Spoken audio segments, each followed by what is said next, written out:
Auditrices, auditeurs du studio Kalangou, vous êtes à l'écoute de votre émission Le Niger sur Kalangou et place à présent à la rubrique éducation numérique de ce jeudi 10 juillet 2025.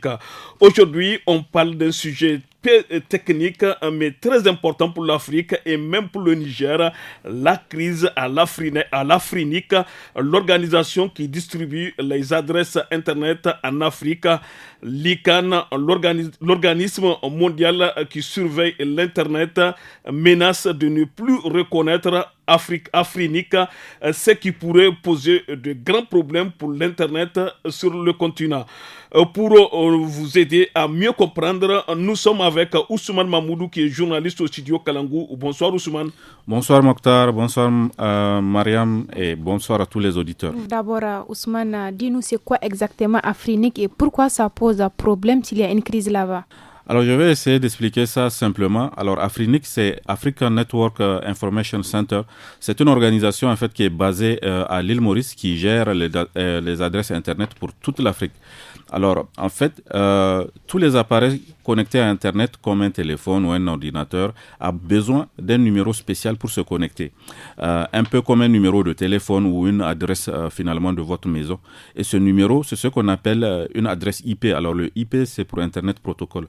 Donc, c'est Afrinic qui donne ces adresses IP aux opérateurs Internet africains pour qu'ils puissent connecter les gens à Internet. Mais depuis quelques semaines, il y a eu des problèmes lors de l'élection de leurs dirigeants. C'était le 23 juin dernier. Des personnes ont utilisé de fausses procurations pour voter à la place d'autres. D'autres ont eu accès à la liste de votants alors qu'ils n'en avaient pas du tout le droit. Alors, vous aurez tous les détails de cette élection-là sur le site justement de l'Afrique. Et donc, l'élection a été arrêtée en plein milieu. Et maintenant, l'ICANN, qui est un peu le gouvernement mondial d'Internet, dit qu'il ne travaillera plus avec Afrinic s'il ne règle pas ces problèmes rapidement. Alors, ICANN, c'est l'acronyme de Internet Corporation for Assigned Name and Numbers.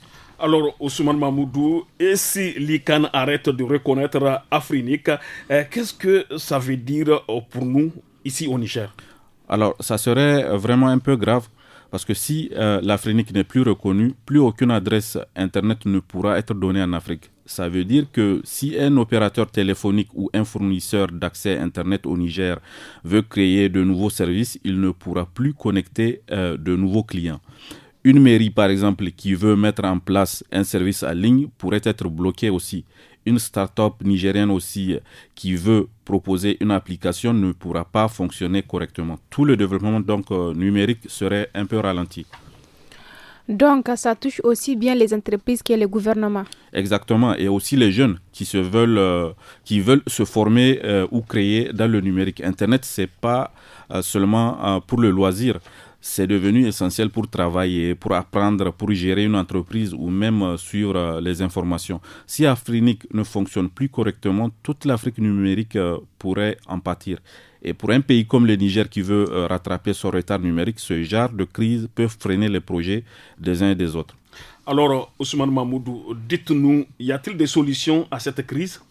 Heureusement, oui. En février 2025, la Cour suprême de Maurice a nommé un administrateur judiciaire pour remettre de l'ordre dans l'organisation afrinique. Mais malgré tout, on a vu que les dernières élections ne se sont pas du tout bien passées. Et la Cour suprême de Maurice a accordé une prolongation exceptionnelle fixant la nouvelle date limite pour organiser des élections conformes au 30 septembre prochain. L'ICANN, de son côté, demande des élections transparentes, sans tricherie, avec des règles qui sont claires. La communauté aussi, Internet africaine, s'organise pour surveiller ce qui se passe. Plusieurs membres actifs d'Afrinic, issus d'opérateurs, d'ONG et d'acteurs du numérique africain, ont exigé de la transparence et ont demandé un audit externe du processus électoral.